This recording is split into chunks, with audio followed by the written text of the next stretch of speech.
Welcome to season 2 of the Evolv podcast. In this new season, you're going to see upgraded equipment and guests that are going to be joining us on themes of business, self-development, health and fitness coaching, and our journey from start to finish. So sit back, relax, and enjoy the rest of this podcast. Peace. Welcome back to another episode with myself and Brendon at the Evolv podcast. Today we have a special guest. Her name is Abby. She's been a personal trainer for the past 8 years. And Abby, welcome to the podcast. I think we just discovered that she's been in the industry just the same amount of time as us. 5 years, right? 5 years? 5, 6. Sorry, the personal journey from start to finish. Yeah, no, All right. he got us there. Yeah, I did. Yes, you're right. Bang on the money. Let's go. And we're on. Brendon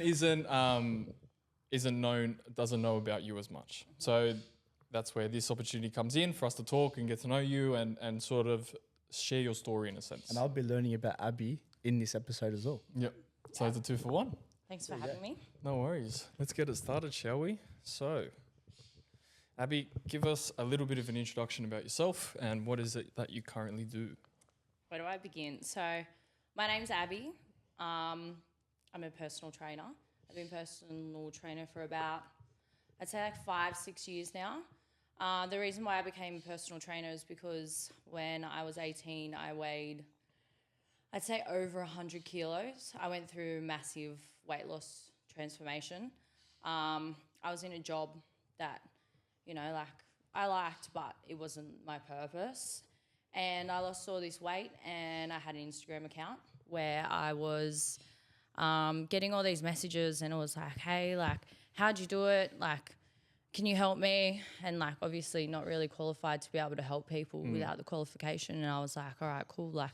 I'm going to become a personal trainer. I want to help people do what I did. So flash forward to 5 years from now, I'm a coach. I work at a group training gym, crew training and performance.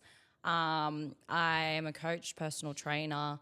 I do kids classes. I've run online businesses. I've managed gyms before. I've worked at the Anytime Fitness, the F45, the Plus Fitness, the outdoor bootcamps with you. And yeah, that's short story. Well, Long. I've been around the block. Yeah. That's awesome.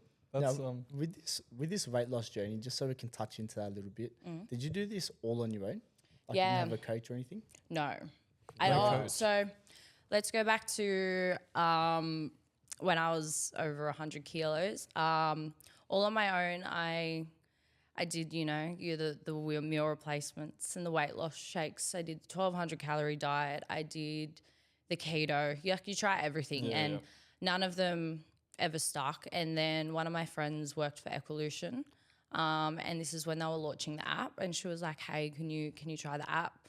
And I was what like, year was this? Because they started in 2016, right? yeah, it was a couple years up when they just launched the app. So it would have been maybe 3 years after, 3-4 years. Oh, so that was still really fresh. Yeah. And that's where I learned about calorie counting. So flexible dieting, and I think there's a little bit about flexible dieting, but I think the main thing that it helped teach me was that you can enjoy food while you lose weight. So yeah, I went through the weight loss, found the calorie counting, never had a coach. And then I think I got to, I'd say about 65 kilos. So just like a massive chunk of weight. And I had a coach, and we were still going through a weight loss journey. And with the coach, I got to about 54 kilos. I was training at a gym, and I look back now and I was like, why did no one ever tell me to stop losing weight? Why didn't my coach say, hey, let's build muscle? Yeah. I was 54, I was maybe, let's say 14 kilos lighter than I am now. Wow. Yeah. Wow, so you got really tiny then. Yeah. No, I was skin and bone at that point. But no one had told me to, hey, let's build some muscle. Hey, you're getting too little. Too lean. This isn't very healthy. It's not healthy at all. You. Yeah. And you would never advise that to a client of yours. Oh, 100% no way. Yeah. I'd be like, all right, let's look at your goals. What's your ideal body type? Do you want to build muscle? And most people would just tell me that they just want to love their body, So you teach them how to love their body, So yeah, I I fell into that place where 54 kilos, and I was always looking, and I was like, how can I get littler? How can I get littler? And I was like, I actually went to America, and I don't know, something snapped in my brain, and I was like, all right, cool. And then that's when I Wow. learned to put it And back you made on. that like a little switch. Yeah, That in a way. change. yeah. What was that impact on your life from that moment that it sort of hit you when you were in America? I think it's just like your goals change and your perspective changes. And now like I look at my body and it's like, it's not about like how lean I can be. It's more about like how strong I can be. I was doing, I think, my first ever fitness competition, and I finished it and I was like, holy shit, I need to build more muscle. I need to get stronger. These girls are weapons. Yeah. This is so cool. I was like, I looked at my body and I was like, I need to put on muscle. And you go from, you know, that weight loss mindset. Yeah. And then it's like muscle gain is so much harder. Yeah. Far out. It's a different way of training. Yeah. Because what type of training are you doing at the moment to maintain your muscle? It's a bit of everything. Yeah. I just train because I enjoy it. Like, Yeah. you know, you got to lift heavy, you got to do the cardio. Like, I love my cardio. Just trying to get into running. I've never really enjoyed running, but just a bit of everything now. I just want to like enjoy training. That's mad. It's good. That's actually mad. It's a good headspace to be in, especially going into it, because the fitness journey, depending on weight loss or muscle gain, is so different to everyone, and everyone's body is so different. So it's just about picking what works out best for you and what works for your body the best too. Yeah, 100%. The fitness journey, the mindset journey, Yep. how you train, what you put in your body at the same time. Like, obviously, like to lose weight, you got to be careful with what you eat. You got to eat less than you burn. To put on muscle, you know, you got to eat more. Performance, you got to eat to fuel. 100%. And you've had like heaps of different stages in your life and your fitness journey. And when you went through your own weight loss journey, you got a coach, but that was at the end, wasn't it? So you had already lost the weight, Did it all myself. did it all yourself. Yeah. When was the point that you decided I want to coach now? Someone I knew had a coach, and I was like, that'd be cool. I'll get a coach too. Yeah, well. Yeah. So it's who you surround yourself with as well. Oh, there we go. Oh, So it's your 100%. environment. Highly influences like your decision making Yeah. processes and everything. I was working in a job in a childcare, and you know, like all the girls, they were into like the meal prep, like they were into the gym, they were into the steps, and it's like so motivating to be around those people. Yeah. Like, I know I've worked in childcares before, and they were like, you know, they'd put on lunches every day. They'd put on all these snack things, and you'd be surrounded by all this food. And it's so hard when like everyone around you is like grabbing the Tim Tams, grabbing the cakes. But when you're surrounded by people, they're like, you know, doing that's meal not prep in. and everything. Yeah. Yeah. Yeah. So it's like so powerful. And I think that had probably one of the biggest impacts on my journey is like the people that I surrounded myself with work. They were all doing it too. So it motivated me to do it. I feel like your environment is a big depictor on what your life is going to be like as well. If you surround yourself with people that are not living healthy, balanced lifestyles, you're not going to as well. And as PTs, I feel like we actually have to become that environment for each one of our clients, which is, you know, hard in itself.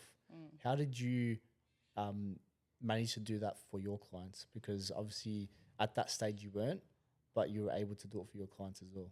Like, are you talking about like when I was online coaching? Like, how did I think it's just by showing up on Instagram, showing them what I do. Like, when you're an online coach, I was very big into like, all right, this is what I did my whole day. You know, like this is what I ate. Like Full this like is day in the how. life. Yeah, this is how I trained. Like I was always like showing my clients what it was. Like even if like I had a bad day, just message them and be like, I had a bad day too. So then they can kind of relate to you, you know. And you're like, being real through the you know, through the phone. And like even when they're asking you for advice as well, like, and you can just relate to it and you'll be like, that's exactly how I felt once upon a time, and like this is how you can overcome it. So being able to be relatable to your clients, I think, is one of the biggest things and things that people look for as well. And that relatability is so hard to find in PTs these days. There's a lot of people going in and out and in and out. 6 months. A PT 6 only months lasts in the 6 industry. months. Wow. And when you put that statistic to how long we've been trainers for, it puts it into perspective that we're just being relatable to our clients, and they're seeing that and they're reaping the rewards by understanding that not every day is going to be good, but you're moving in the right direction. You're doing your fitness, you're doing your steps, you're eating well. And that's all just from being coaches. And also understanding your clients, understanding time. why they have, like, you can be relatable, and then you can also understand, you know, why didn't they hit their food that week? You know, why isn't their training sessions as good? Why aren't they sleeping better? Like, why is this happening in their routine? You've got to be able to understand that as well. Yeah, 100%. With PTs, as Ray just said, they don't last long in the industry, like 6 months or so. What advice would you give to someone that wants to be a PT? Because you were able to find success pretty fast in your journey to become a PT. What would you teach someone that just got into it to be able to build their business? I think the first thing is be like, teach what you know and understand what you know. Like, when you first go into the fitness industry, it's the biggest shock of your whole entire life. Like, I remember my first client was, you know, shoulder injury, hip injury, knee injury, and I was like, holy shit, what? Like, I'm not a physio. literally. And I was lucky that I had like an EP with me, and he could actually teach me how to understand. Oh, so nice, yeah. that goes back into like the environment who you surround yourself with. You don't know everything at the start, but like, your goal is to know everything. So at the start, teach what you know. Be really good at what you know. If someone asks you a question and you don't know it, tell them. I can't really help you with that at the moment. Like, don't lie about it. Yeah, 100%. Stay in your scope, what you understand. And I think like the biggest advice is just like go through the motions and find what you enjoy. Like, if you really want to become a personal trainer, like, it takes years for you to actually find where you are. Like, you boys, probably for an example, like me as well. Like, I went through, you know, I'd say 6 different gyms, and now I've been where I am now for 2 years. I came to my gym and my boss was like, all of us have been here for 6 years. Oh, wow. 6 years the trainers have been there. And I'm assuming they're all good PTs as well. Good PTs. Yeah. So like, you're going into a gym and like, how can you not enjoy it? Because everyone's been there for so long. There's and experience. they're still there as well. But it's the environment. Going back to the environment, like, you got to find your place. You got to find your place in the PT industry. 100%. Because I was talking to a PT the other day at Fitness First in Rockdale, just a little plug. Yeah. There's like 5 PTs there that have been there for over 2 decades. Wow. So 2 decades of just working at that gym and that gym alone. And it goes to show exactly what you said, the environment. And to them, they feel comfortable in that environment, and that's what's kept them there for such a long time. And that experience is just something that you can't get these days. There's some people that try to do it quick, jump on a quick 6-month Like, course. oh, he can bang. do it. That Yeah. means I can. Yeah, 100%. And it's just nuts. It's nuts that there's so much time that it takes to be a PT, full stop. Like, a personal trainer, you hear it, you're like, oh, sweet, I can tell someone to do 10 push-ups and 5 bicep curls. Just because you like training in the gym doesn't mean you can be a personal trainer. 100%. It's not as easy as it looks. Nope. No. No. There's ups, downs, lefts, rights, and far out. It hits every single way. Personal training is a job that not many people talk about, but we're here to talk about it. So Exactly. And you know what? It's such a big industry. Like, you don't have to do personal training. Like, you can go into like the group fitness classes. You can go into the Pilates. Like, you can go on to be a running coach. You can go on into, you know, study exercise science. You can go coach sport teams. Like me, you can go in and you can become a TVET, a TAFE teacher as well. So there's so many branches out that you can go. It's not just, you know, personal training. There's so much more to like the world of fitness. it's huge. 100%. 100%. And you guys worked together. That was at Totem, right? Yep. Cool. Totem And Health. what was your experience at that one? I think it was my first like job as a PT job. coach. It taught me a lot. You know, if you're not learning from your job, like, what are you doing there? What were Yeah, the biggest exactly. lessons you took? The biggest lessons, I think the first one was like the confidence in coaching. So getting thrown in the deep end, it's like, here's 30 people in your class, coach them. So just to give context, we always had a challenge every like 6 months. And in this challenge, it'd be 100 new people every single time. And it was awesome. But then the group sessions, it was me, Abby, and Koza, I'll shout him out as well, and Luke. And we were running how many sessions a week? Oh, too many. Like over over Couldn't even count 150 'em. sessions a week What? Between the four of you? between the four of us All over the Shire. and four different locations. Yeah. I remember Menai. hearing about the schools. Yeah, yeah. About schools. Oh, yeah, and the schools. They were the funniest. Far out. 5:40 in the morning. Bang, bang, bang, bang, bang. Because you guys were in charge of like both sign-ups, but also the coaching as well. It's Yeah. like sales, coaching, retention. How'd you manage all that? Because as a fresh PT, I wouldn't know what the hell to do. Yeah, so like I learned like the mind body system, which is like what I use now. So I think number one, that was very beneficial because Yeah. I could understand the processes. I learned how to sell a membership, which is also very good. I learned how to coach. PT, like we went into Plus Fitnesses, so we could coach clients in Plus Fitnesses. Oh, in gyms and also outdoors as well. Yeah, so we did inside gyms, outdoor. I think I started up Menai, which is where I live. So I started up Menai with, 2 people, and then we ended up with like 30 plus people in a class. So I learned how to grow, how to create that group environment, how to build a culture within a gym. Like I think that was the biggest lesson for us is like we learned how to build culture. Like even though the setting and the scenario, like where we were working, like we weren't happy, but like we had the culture around us. Like us 3 would work together. Like we'd have our members like Actually connected to you guys. Showing up to run Yeah. clubs, showing up to group sessions, showing up to the next challenge. Like there was always that relationship that You was have built. coffees with them as well, didn't you? Oh, mate, love the coffees. Oh, coffees were the best. Yeah. Ray, you want a coffee? Oh, love one. yeah. Love one.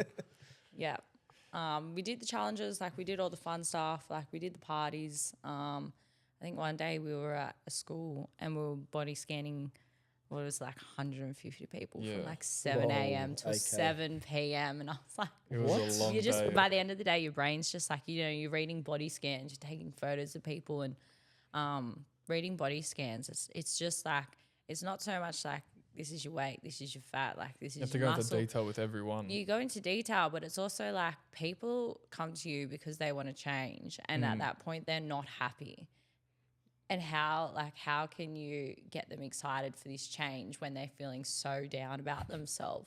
So you're having to deal with 10 different emotions in 1 hour. Like some people are heaps keen, some people are like they're not in the right headspace, they're going into it, and like you're not a psychologist, right? But you gotta help them and you gotta encourage them and you gotta motivate them. So by the end of the day, your brain is just like you want to go home and not talk to anyone. Yeah, you're just so fried. You're writing the emotion of every single person that you speak to. Like every single one that we looked at, we had an understanding of what was going on. We explained it to them, but then your trainer side came out and you had to be like sort of direct to that person. They were down, you had to sort of bring them up. Someone was up, you just got to be like, okay, let's go, take your time, pace it. So the way we communicated with that many people just fried us. Set their goals as Set well. their goals as well. Yeah. Making sure that their goals are achievable. Yeah. They're not shooting for the stars in a 4-week challenge. Yeah. That's right, yeah. What goals would you guys set for him? Was it For instance, myself, the goals were more so outside what we were doing. So I never essentially went like, oh, we've got to lose this much weight. It's like, okay, you're coming to only 1 session a week. How about we start with 1 session a week and a walk? So you thought outside the scope, and that was the first time as a trainer I thought outside the scope too. So that was the type of training that the type of goals that I was giving my clients. so Just something similar to lifestyle that. related? More lifestyle related. And that's when I kind of was like, yeah, time to spread my wings a bit.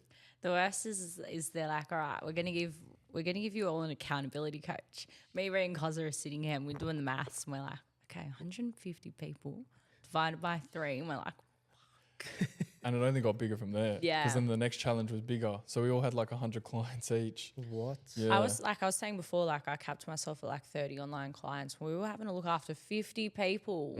How did you guys do that? I don't know. I don't think we did. I don't think we did. I think it was just like Surely such there a... was like some missed messages. It's one of Surely. those things where it's just like, who needs help? If you need help, I'll help you. If you don't need help, sweet, let's keep going. 'cause Oh, okay, yeah. Yeah. So you didn't have to message them yourself. Well- it's when they came to you. Yeah. Well, no, I messaged them, but it was more just like, do you need help? And if they said no, then I didn't help It them. was like next week. Yeah. we had an app at the time that was getting everyone on board. Is that the mind body one? Was it Mind Body? I think it was. Trainerized. Trainerized. It was Yeah. trainerized. Oh, trainer-wise. For the challenge. So we kept on top of everyone that was in that challenge, or that 100, however many people we were taking care of, was on that app. But it would, Okay. So they'll do their programs on their own, and then you just track that. Yeah. Oh, yeah. They could come to the group sessions, or we could personalize sessions for them in the gym. What? Oh my god. I reckon. Yeah. There's the list goes on. Far out. yeah, I'm only just remembering this now. throwing it back. that was pushed to the back of my brain. Yeah. But like I said, it taught me how to use Trainerize. I use that for my online clients. Oh, you So, still use it? yeah. I think it's a bonus. We just in my gym we actually just launched a challenge with using an app to track their weights inside the gym. So we Okay. put like our gym programs in, and like if they want to track, their deadlift, their main lifts, their squat, Yep. we can go off progressions through that. So Oh, cool. but yeah, back to Totem, personalized programs inside a gym if you want to use Plus Fitness. Yeah. That's mad. Because you guys both started your PT journey at the same time, right? Essentially, I think it was a couple months in front of me. I was about a year ahead, I think. Yeah. At the time, so I was doing group training with Koza, and then Totem Health appeared, and I went on board as one of the trainers. I was there for about 6 months, and then Abby came on board. Oh, okay, yeah. So about that time, but it was a whirlwind because it was just this flush of trainers that just all rocked up. Hey, we got a team meeting. Come say hi. Whoa. Wow. Okay. We had no time to process like what our goals were, what we had to do. It was just the rush, but it was good because it taught us how to get shit done at the end of the day. And especially being a personal trainer, you just need to shoot for the stars, aim for the moon sometimes. And then I remember sitting down with Ria one day and I was like, what are we going to do? Where are we going to go? Looked at the job advertisement. I was like, oh, I know this girl. I was like, she manages F45 studios. I was like, let's go look at F45. We went for a trial. We did a session together at F45. They spoke about it, and then off we went to F45 together. So that's where that whole shift happened. Yeah. You knew that person and it brought you into another direction. Environment. A different environment. Exactly right. What was that point shifting from from Totem to F45? How was that transition? I think like at Totem group training, you're at multiple locations, different people, and then I went into a manager position at Cogra, and I'm like, I've only been qualified for like 8 months, and I went into a manager, but I was confident. Yep. You just got to be confident in what you do. You went from writing your own sessions to following a set program, so I didn't have to do that anymore. So I took all the the thinking out of it, and then a lot of different thinking, and then I was there and I was managing a gym. So very different process, I think. I went from having a boss to semi being my Being the own. boss. Yeah, Yeah. semi being my own boss. Big From change. having casuals underneath me, rostering shifts, doing media social marketing, media, doing Oh, social wow. media. That's the first time you managed a gym. Yeah. Yeah. Yeah. Well, I was what, six to 8 months in the industry.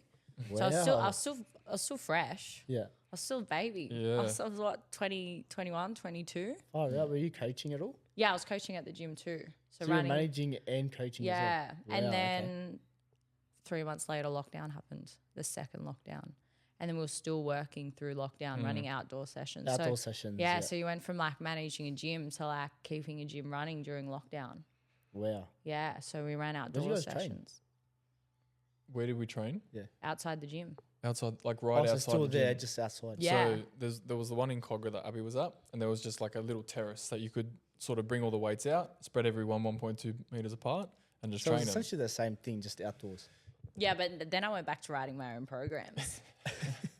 So, but like that's what I liked, like because I could pick, I think, and then we were at F45, and Yeah.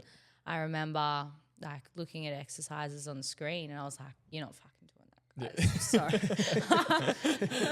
we're not doing that. We're doing this instead. But like it was hard because like I didn't believe. Yeah. I didn't believe in it, and like, how can you work somewhere you don't believe in You it? don't Like, believe in the process and everything. yeah, I was like, it was like lateral hops and so much plyometrics and like, obviously you can regress plyometrics, but like if you've got 10 different plyometrics in a session, like how can you just like, How can you regress all of them? yeah. and just like some of the exercises, like it was like you're running on the spot, you do like turn, 360 turn, then you turn back the other Jump way. over the I always triangles. hated F45. I think I did one session, cooked myself, never went back. There was just like the only thing with F45 is like they weren't progressing. Like the fitness industry is always progressing. Changing. You know, there's gyms that are doing all this. Like people wanna follow the trends. So like the heaviest kettlebells at F45 went up to 24 kilos. When you got guys in there that want to build muscle, how can they progressive overload build muscle with 24 kilos? They've got like little barbell plates. The bars weigh like 10 kilos, and the plates you stack on like. There's only so much you can load up for like an RDL, and you watch all those other gyms, and like I was training at Anytime Fitness doing like back squats, bench. All the members are like, I want to do that too, and I'm like, well, sorry, You can't do that F45. Yeah, no, so you can't do that. So it was just so hard when you didn't like believe in the programming. So then took another turn, and I was like, I need to get out of here. Do you feel that COVID funneling everyone into the one-on-ones kind of re-sparked that PT in you? Yeah, 100%. Because like I was able to teach them so much more than I ever could. Like, all right, cool guys, like today we're gonna do an AMRAP, today we're gonna do an EMOM. Like there's all these different other cardio sessions that we can do rather than, you know, your 40 seconds on or like your Tabata as well. All right, guys, we're gonna do a strength program. We're gonna do, you know, 4 sets of 12 rather than 40 seconds on, 20 seconds off. We're going to have 2 minutes rest in between our sets instead of our 20 seconds. 20 seconds. So like as a PT as well, you're able to coach them so much better. Like you can focus on their form. You're not just walking around being a cheerleader. You're actually coaching them. You're actually teaching keep them. on going. Yeah, you know. A cheerleader is the perfect way to describe it. Yeah, you're in a gym. There's 30 people there. Like how can you coach all 30 people like at once, especially with like some of the movements that F45 would do. Like the box jumps and There would be so many injuries as well Yeah. with some of the exercises. Someone rolled their ankle when I was at F45 where I was at. Someone jumped on the box and came down and rolled her ankle completely. But she was told by a doctor, don't do F45 class anymore because those exercises are what are killing your joints, killing your knees. Well, as I would be said, it was like all plyometrics. Yeah. Yeah. And there was no conditioning before. So they were just going into a class, bang, Yeah. straight barbell lifts. And people were like shocked. They're like, how am I meant to put myself through all this when I don't have a foundation first? 100%. And like even the warm-ups, like now that I look back, like the warm-ups did nothing for your body. There was Got no your heart rate motion. up. Yeah, Jumps in the spot, wasn't yeah, like you're doing star jumps, like And they were giving you 30 seconds. So you were doing 5 push-ups in 30 seconds for the newbies that were coming on, and some people were smashing it. And then there was running on the spot, squats. It was all movements, but there was no range of motion stuff, no mobility, none of the deeper fundamentals that you need for training. I think if like, you know, they stayed up to what works, then like I feel like F45 they still could have done really well. Like they were 100%. amazing brand at the start. They were a great brand. at Add the start. squat racks in it, take away the 30 seconds on, 30 seconds off, add reps and sets, and you're good to go. Heavier barbells, heavier weights, people will stay. Yeah. You know, And there's heaps of group training gyms that have followed that trend. Like I'm sure your one has, right? what trend? Like Yeah. of like, you know, the lifting, like C3 Yeah. and the yard, I think like Yeah. like those types of gyms. You know what? Like, it's like you go to all the different group gyms, they're all the same. It's what works. They're all the same. It's just the culture that the gym's in. You look at all the different, like, the programs will be different, right? But you look at all their weight days, what are they doing? Deadlifts, back squats, bench press, Compounds. pull. Yeah. Yeah. Bicep curls, like all your accessories as well. Like all the movements are the same. And then you look at the cardio days, what do they got? Salt backs, rower, skis, running, snatches, squats, everything. Which are 10 times better. Yeah. It's all the same. It's just, you know, which gym do you want to train at? Where's the culture? What are your goals? Like too. What are your goals? What kind of culture and environment do you want to be in? What's their culture and environment? Like, you know, you look at some gyms and majority young people. Some gyms might be like majority female. Like you might look at a gym and it's majority, you know, the over 40s as well. So you find the culture that fits and what works for you. What are the coaches like? What's the turnaround like? Yeah, the coach is such an integral part of a group session, big time. So you always have to be onto it, looking at people, making sure their form's correct. And that was when I feel like we were talking to Adrian about this, how group training sparked his PT journey.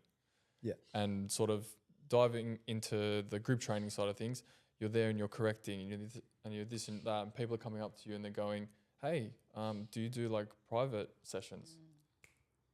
Oh, I do. It's a good I do starting point indeed. for a lot of people. 100%. 100%. But what was the next stage after F45 for you? My boss actually, I was working with one of my friends who was, she was heavily pregnant and she was doing like a glute development program. So I think it was like 20 to 30 girls, but she needed someone to help coach her. So I went to another gym basement in the Shire and was coaching there, and that's the type of training I liked. And I was still at F45. I just took the step down from the manager. I remember messaging him. I was like, I don't want to do this anymore. I was like, so much pressure. It's like so much hard work. I was like, I want to become an online coach. Like, I want to do this. Went to basement, saw the culture there, saw the training, and that's where I thrived. I got a message from my boss, hey Abs, like, you still working at F45? And I was like, yeah, I am. Drove past like the gym up the road from me, looked inside the gym, called him straight away. And I was like, I think I want to work at your gym. And then went in for a session with them, got partnered up with him, was like cardio, nothing I'd ever experienced before. Almost wanted to vomit. I was like, this is sick. I want to work here. So, yeah. So you enjoyed the training and you're like, I fit in this vibe. Yeah, so I enjoyed the training, enjoyed the gym environment where it was, like all the coaches, and I knew half the members there already. Like I grew up in that area. So I went to them. We rebranded over a year ago now to Crew. So mad. been with them ever Oh, since. so you went from basement to crew. Nah, they were F45. Oh, they were F45? Yeah. Okay. Long story short. So we rebranded and we were Crew. Yeah, wow. And what's that journey been like for you? So good. Now wrote our own programs, and just like it's just the member base that he has there, which is amazing. Like some of the members have been there from start, like 6 years. Like his retention is amazing. I'd say like we work hard, we party just as hard. Social Performance Club, that's what we're called. Oh, nice. Social Performance Club. So the member base. Because you guys do run clubs as well, right? Yeah, he does a run club. They're good runners. They're really good runners. We branch a little bit into like, you know, the Olympic lifting and a little bit of the gymnastics. Like we do all the fitness comps and stuff. We get some of the members in towards the fitness comps. But it's more just like a community, like with any gym really. So strength conditioning, full body, all our conditioning days, teams all in on a Saturday. Members, like, you know, the oldest member is, I think, 66 years old, and then we have like 16-year-olds training in our group. So it's finding that balance between like, you know, our performance athletes that are competing, like how can we make the session as hard as we can that's going to benefit them, but how can we also help Fred, who's 66 and is here, you know, to train for longevity? And then how can we make the session for like, you know, the little 16-year-old that's just getting in? So I think that's what we do really well because, like, you know, we get the results for the older people and then we also get the results for the performance athletes as well. That's actually pretty cool. And it's all group training, right? All group training. But it's like, I'd say it's, you know, personal training in a group environment. We've always got 2 coaches on board. You know, most of our members now, they've been there for ages, so they know the right technique. But as a coach, it's not about like, okay, they know the right technique. It's like, I'm just going to let them be. Like, you know, like let's add more weight. Let's fix your technique. You know, let's slow the tempo down a little bit more. Like let's tweak that exercise just that little bit more. To get them to that next level sort of thing. Yeah. Like how can you take them to that next level without, you know, completely changing it for them or just even leaving them alone? So have you ever done one-on-one PT, or has it always been all gyms? Yeah, I do. I do a little bit of like one-on-one PT. One of my PT clients now, love him. He's 60 something, plays in the over 60s Australian cricket team. Oh, no, No way. way. Yeah, came to me, never done PT or training in his life, but like has the mobility of a king. I was like, Whoa. how do you move like that? It's like, I don't know. I did a bit of Pilates, but I kept getting injured. Yeah. So a little bit of PT clients. I coach the kids as well. Yeah, if someone asks for PT, 100%, I'll do Yeah. it for them. But I do enjoy the group training a little The bit group more. training more. Yeah. Yeah, because you've always been in like gym environments where you did the outdoor PT, indoor PT in the gyms, and you've just stuck with that the whole time. Yeah, and I think like myself, like I personally enjoy training myself in that group environment as well. I've flicked in between, like doing the bro split or going to Anytime Fitness, but it's just like the motivation and the impact I can get from that group environment too. But it's like anything, you got to find what you love, you know. You guys like PT, you guys do online coaching. Now you're doing podcasting. You gotta find what you love. Yeah. That's 100%. that's what I love. Yeah. Yeah. Cool. That's the best way to look at it. And we didn't start this podcast. Well, for instance, myself, I started the podcast with not too much love. But then in the beginning, like as it went on, old mate over here was like, come on, mate, we've got to do this, we've got to do that. And I started to understand the process behind podcasting. And then you obviously turned it into a passion. And here we are with cameras and mics and headphones. Yeah. One thing I always used to say to myself was like, if it doesn't challenge you, it doesn't change you. Oh, Yeah. Oh, that's a good one. Yeah, like the whole time, like, like going through the weight loss journey, like it's challenging. Becoming a PT, like it's challenging, like the study so hard, but it changed me. Even now, like in the group environments, like it is so challenging, some of the workouts that we do, or like trying to, hit certain numbers or certain targets, but like, because in that group environment, like if it doesn't challenge me, like how am I improving? How am I going to change? 100%. You mentioned as well that you've done a few competitions as well. Yeah. Where have they been in? So the first one I ever did was Bay Games. So that was out at, I think like the Regatta Centre at Penrith. You know where they do DEF CON? Oh, yes. Yeah, so that That's was... that's the one. So, oh, yes, I know. So that was the first one we did. I was in a mixed pair with CJ, 42 years old, fitter than me. Oh, wow. Yeah. I think like the first workout we did was like a dual paddleboard, right? So you're on this wharf, you're throwing a dumbbell around, and then you got to get on a paddleboard, paddle out, like two people on the paddleboard. Really? But you had to jump off the wharf onto the board. Oh, Both of you. Oh, So really? like we're both But like at the same time? yeah. Essentially. I will just fall straight in. and you're looking at like all these like advanced males, elite boys, and they're like 100 kilos, and you can't even see their board. Yeah. They're just They're underneath. Yeah. Yeah. And that was the first comp that I did, and I remember not being able to get out of bed the next day because you're so sore. And then from there, it was like, all right, cool. What's the next comp? Like we did High Rocks, so High Rocks has become heaps popular now in Australia. So we did it the first year. They're becoming huge. Yeah, so we did it the first year that they came out. We've done Western Games. Western Games was out west, a little bit more CrossFitty, but still like with any comp, like I wouldn't say it's like CrossFit. I'd say like that's just like the name everyone thinks the style of training is, but it's not. It's strength When and you say conditioning. CrossFit, everyone kind of knows, Everyone- like associates High Rocks and all that stuff with Yeah. it. But I'd say it's more functional. It's functional, strength and conditioning, like a little bit of that. Western turf, which has just become. I heard of turf. That's yeah. also in the same area, right? So turf is all over the world, worldwide. So they do it like over in the UK, the US. So they came to Sydney for the first time, started this year. So we did that.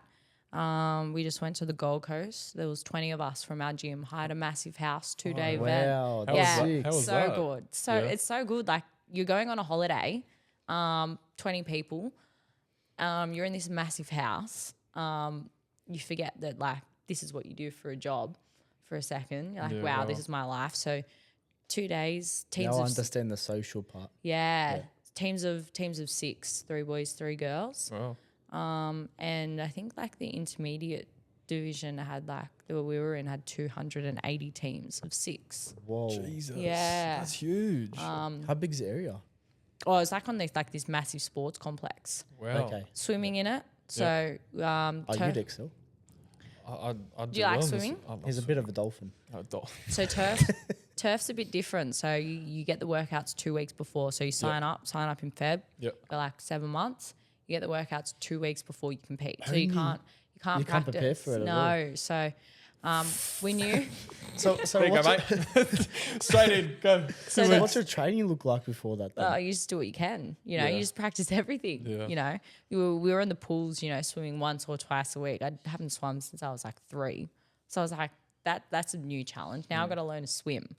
So don't you're know. always just chucking yourself in the deep end. Don't know how Well, far. literally. Literally in the deep end. Don't know how far I'm gonna have to swim. Like I said before, like no, I'm not a runner either. 4.5K team run. Yeah.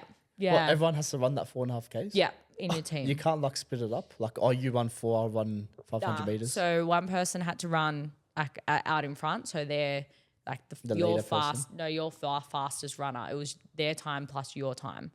But like, Oh, wow. so one person out in front running the 4.5K, and then the other 5 members in your team holding a rope. You have to start with Holding the a rope? You can you just have to finish the line, cross the line with the rope, so you Okay, can run yeah. off. Yeah. Far out. So imagine, sounds yeah, intense. never running to having a run. What And he was, didn't want to hold anyone up as well. Like, come on, guys, push. And he just hold on to the rope. That'd pull be me me, just along. drag me along. Yeah. what was the, sorry to cut you off. Yeah. What was the mindset going into that 2 weeks that you had to sort of just prepare for it? It was just get your team together, do what you can, really. I'd say that, you know, going into the comps, it's like such a mental battle. Sometimes you finish those comps and like your central nervous system is like, Cooked. yeah, The easiest way to describe Full- it, cool. yeah, full cooked. I did a comp once and I went out the night before. Oh, no. And I remember finishing like, it was like a 20 minute engine. So just like, you know, bike, row, ski, run, 20 minutes, heart rate's like max. I finished it and I was like, never doing that again. Yeah. So it's a big, like you got to be like mentally ready to go into those things. And especially it's all about like the teamwork too. You can't get angry Let at your your team down team. sort of thing. Yeah, but like same thing is like you can plan as much as you can for these comps, right? Only there's like 2 weeks, but what happens in that 15 minutes, like you have to be ready to change your plan. Like we'll go into these comps and we'll be like, all right, cool, like this is the plan, like you're gonna do that, you're gonna do that. And then you get in the moment, like your heart rate's up, you're stressing, and you have to be ready to like change the plan because it never goes to plan. Yeah, no, never. Yeah. Would you guys train together as a team before these comps? Yeah, so most of the teams that we do like are in our gym, so we just train in class. We pulled in a guy from, I think he's in Manly, so as a team we had to juggle getting him over. So I think we only had 2 full sessions as a team. What, but the whole 6 months? yeah, Wow, okay. Was that due to like time or was that due to like, Well, if he lives in Manly, he doesn't cross the spit bridge. it's so hard because like in these like gym competitions, like it's as a team, but most of it's like you're on your own. You carry yourself. Like most competitions, like you can't get your team to carry you. Most competitions that you do in like the fitness, it's like you're only as good as your weakest person. Yes. Yeah. Yeah, that makes sense. Yeah. So you're competing, right? And like there's some where it's like, all right, male, female synchro exercises. So like you're only as good as those 2 people. You're only as fast as those 2 people. You've done high rocks. Never I'm- again. Never again.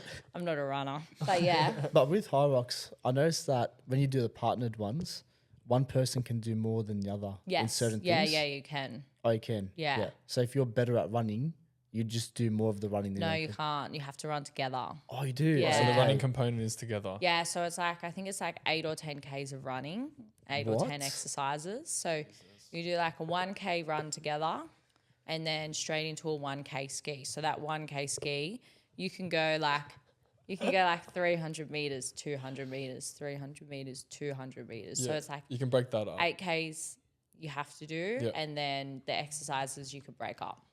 Wow. All right. That's that's that's scary, mate. That Yeah. one. But it Want to just sign up?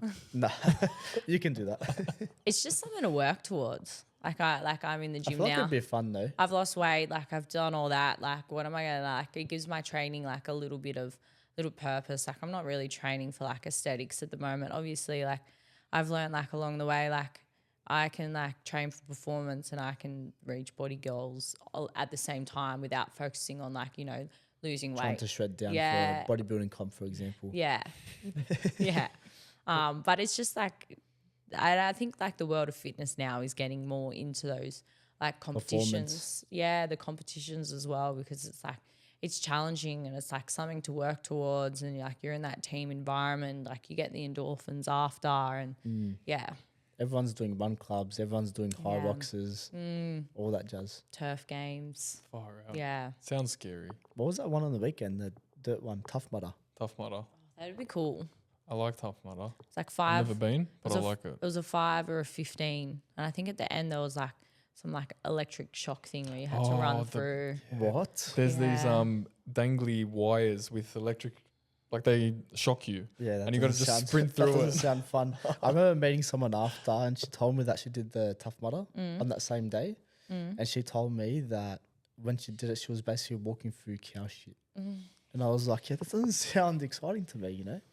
You'd run over and push me into it. I would. What's next for Abs Within?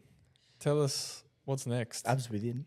Yeah, that's her Instagram handle. Oh, Just plug yeah. it. Just plug it. We were in TAFE, and they I don't know if you remember when you're in your Cert 4, you had to create a business, and you had to Oh, create yes. a business model, and you had to think of a business name. So when I was at TAFE, I was like, oh, what am I going to call myself? So it was Abs Within. So my name's Abby Williams. Abs Within just kind of showed people. makes sense. Yeah, it's like self-explanatory, really. Obviously, like I'm studying my Cert 4 to become a TAFE teacher. But I feel like I'm just like in a place now, like you work through the fitness industry, like, and you're always like, you're just all like wanting to be happy. And I feel like right now, I'm just like, like 26, right now is just stay where I am. Like I've always wanted to change myself. Yeah. Like I've always wanted to change. I've always wanted to like body goals, like work goals, everything. So finish my TAE, hopefully become a TAFE teacher, but just kind of stay in the grind. It's funny because people always ask like, what are your goals? Like, what's next? And like, obviously it's like so good to have goals. And so like long-term goals, like I want to get married. I want to have kids. I want to have a house. I want to travel. Like they're all like long-term goals that people have. My goal right now, stay exactly where I am. Yeah. You found Be that. happy. I worked so hard to get where I am today. Like Abby, who was, 18, overweight, wished that she was like in this point where I am right now, and without even thinking that she would ever get there. Yeah. And it's good to celebrate these little victories because you're at a point now where you're really content with where you're at. You've got your coaching, you've got the gym that you so love right now, doing all these turf games. So I feel like you've gone to a point where you're like, I like where I'm at. There's no point in me trying to get to this new stage because what's going to be on the other end? Just another new thing. Yeah. Good mindset to go into it. It's like your happy path. Yeah. You just found it and just walking along it. That's the goal, right? To be happy. So, yeah, that's the goal right now. Just stay where I am, keep grinding. And, if something pops up, like I've always been the type of person where it's like, if I want to do something, I'm going to do it. So, like the fitness comps pop up and I'm like, yep, sweet, I'm going to do it. Like I was an online coach. I was like, yep, sweet. Lockdown happened. I'm going to start up my business. And I did it. That TAFE course came up. Yep, sweet, I'm going to do it. So it's always been like things that like pop up in my life, and it's always been like unplanned things that have turned out to be the best part. The things that you don't know that are coming just hit you, and you're like, oh, all right, how do I take this on? I'm just going to take it on as I'm currently doing. You don't have Yeah. to think too far ahead and overthink. Yeah. Because then when you overthink, what happens? Yeah. Spiral. How do you manage? Because you do a lot of things, right? You're doing all these turf games or entering all these fitness competitions, but you're also talking about how you just started footy, Yeah. and you've also been doing like OzTag and Yeah. touch and all that kind of stuff. How do you manage those two sports? Like competing and playing sport. Oh God, I think like it was hard because it got to like towards the end of the footy season, and I was like, I cannot play tackle. Like if we made grand final, it was the weekend before turf, and I was like, I was saying to my team, I was like, I can't play semis and like grand final. I was like, I can't do it. I was talking to like my co-workers and my coach and stuff. I was like, I can't play footy, can I? They'd be like, not really a good idea. So it's like you just gotta like pick and choose sometimes, you know, like got a big footy game coming up, like, all right, cool. I gotta take 2-3 days rest the next day. Like you can't overburn yourself. Just got lucky that we had to forfeit semi, so I never even had to. But sometimes you just got to pick your battles too. So yeah. The managing, now it's pretty easy. Like play sport on a Tuesday, coach. You just got to find those rest days. I think like some people really struggle to rest. I'm sure you guys come up to many people and they're like, oh, I want to do 6-7 sessions a week. You know, I'm hitting 20,000 steps a day. You're like, why? Yeah, some people do struggle to rest. Yeah, they just can't. But like they don't understand, and then they come to you and they're like, I'm so sore. Why are you sore? Oh, I did 2 sessions yesterday, and you're like, you don't need to do that. Like I learned that my body performs and works so much better resting. You know, I was in the gym doing double sessions a week. Like I was doing 10 sessions at a group training gym. Like back when I wasn't a PT. No one educated me properly in the overuse of the body. And now like I do like 3-4 sessions in the gym, play sport, and my body looks as how I wanted it to look when I was doing triple the sessions. So just learning how to rest, taking time to yourself, really, that's kind of how you manage it. Be honest with yourself, you know, like with your boss and who you're with. Like if you're feeling burnt out, you need to be honest. 100%. And how does these fitness comps that you're doing, because you do it in big teams, like you had a 6-person team. Yeah. How does that relate to footy in terms of like the team environment? Is it the same? Yeah, I've just always liked being like in the team. Like I started footy and, you know, the first day I got there, you know, all the girls hugged and kissed you on the cheek, like never met these girls before. And I was like, That would have been sick, but yeah. like before and after games and stuff like that. Yeah. It's just like that culture and like that team environment, you know, like someone drops the ball, you walk over and you pat them on the back. And you're like, it's all right. So Or smack them on the butt or something. yeah, and like even like in the team environment, like the competing environment, like you all got your backs. You all got each other's backs as well. It's good. You ride the wave with that team. Like when we played soccer last year, we went through ups and downs, wins and losses. And when you're in that team environment, it's just so uplifting. You're like, oh, okay. If everyone's sort of G me up saying I can play well today, sweet, let's go for it. It's that group environment that's very impactful And very motivating. and very as well. motivating too. Yeah. I think one of the turf games posts was like working together for like mutual benefit. So like you all work together, and like the benefit at the end is like you all feel the same thing. Like you play sport, you win a game, you all feel the same. You lose a game, you all feel the same. But you're all there together and you're all going through the motions together.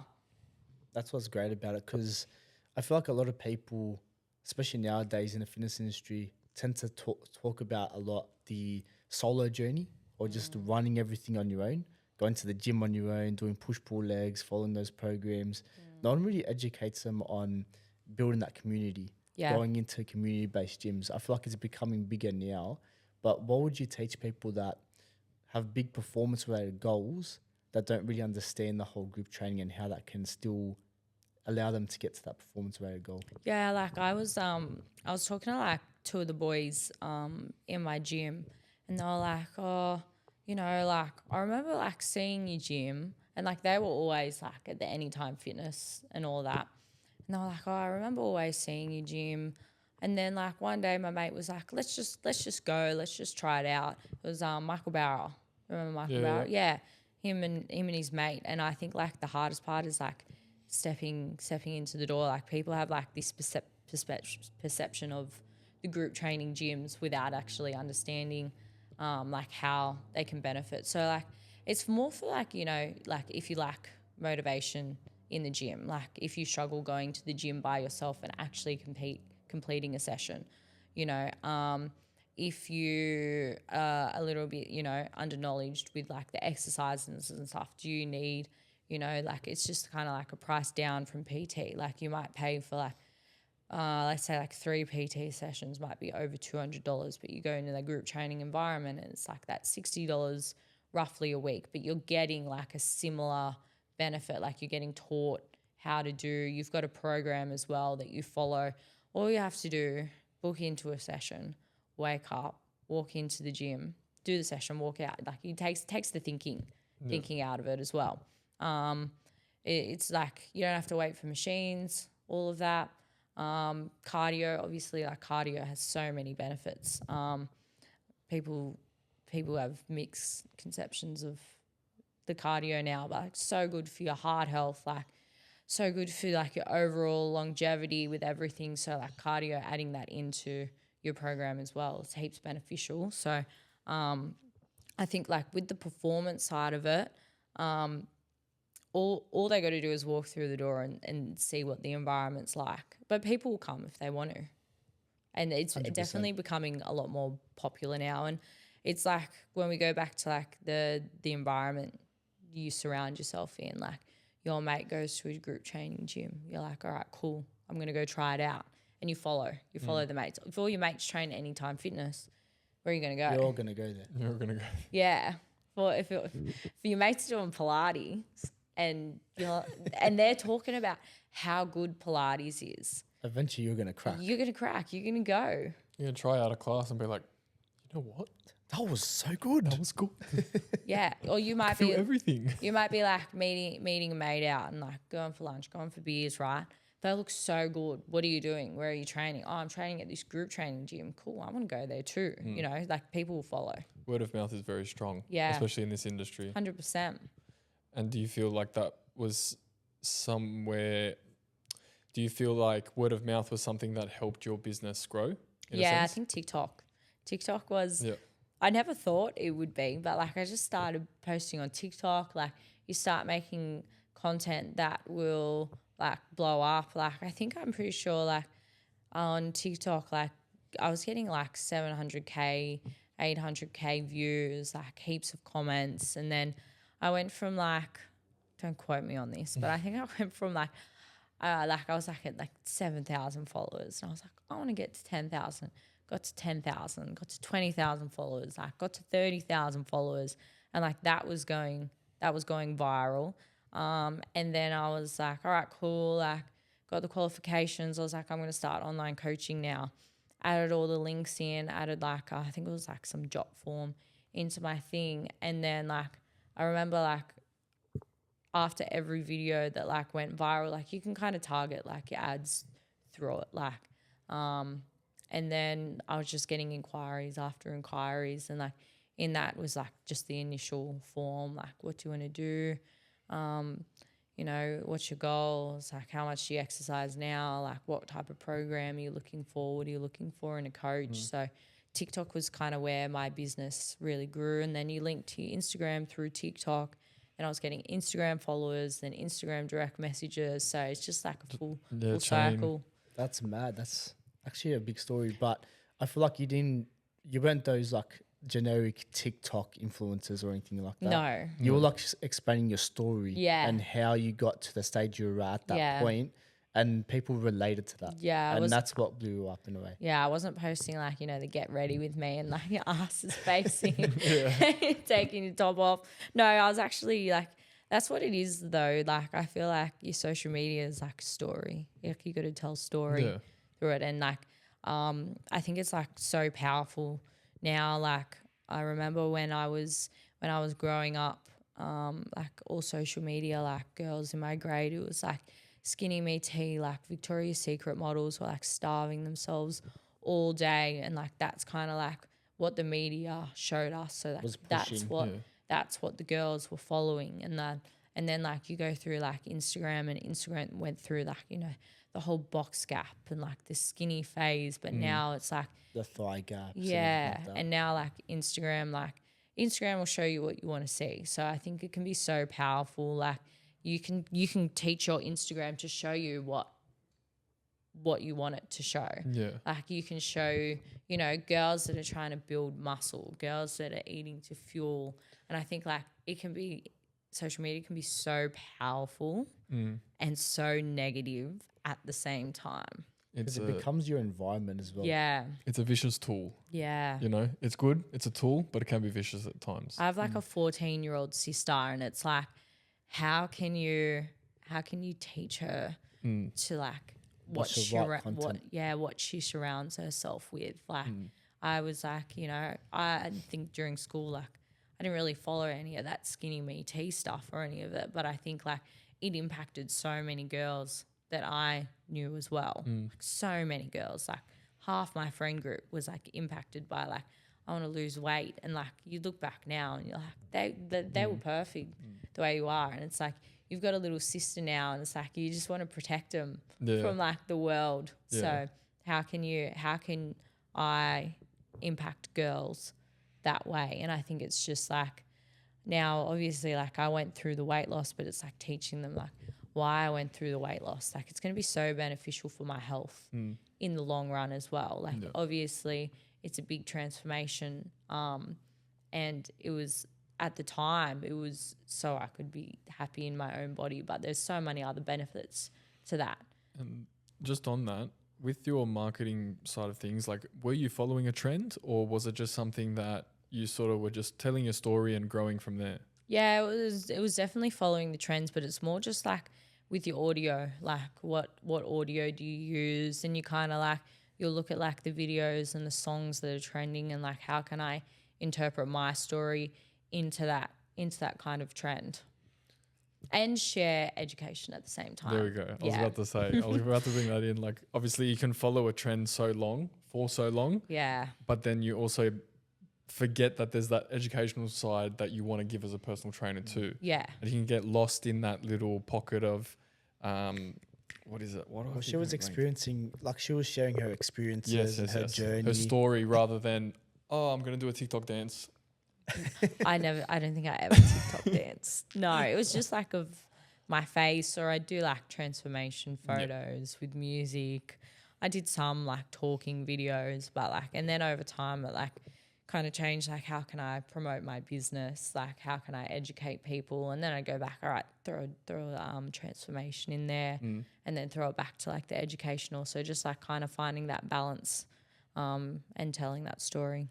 Where can people find you?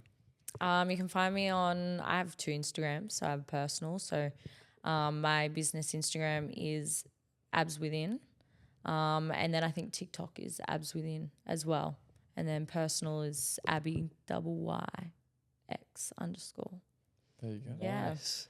Abby, thank you very much. Thanks, for, guys. for this podcast. It's been a deep dive into another PT's brain. So it's good to get different perspectives on the industry. So thank you very much. Thank you. Thank you guys for listening to this week's episode of the Evolv podcast with Brendon and Rianon. Make sure that you stay tuned for next week's episode. We're going to be dropping one every week. So make sure that you like, comment, and subscribe. And for now, the Evolv podcast. We'll see you soon. And we're out. Ciao.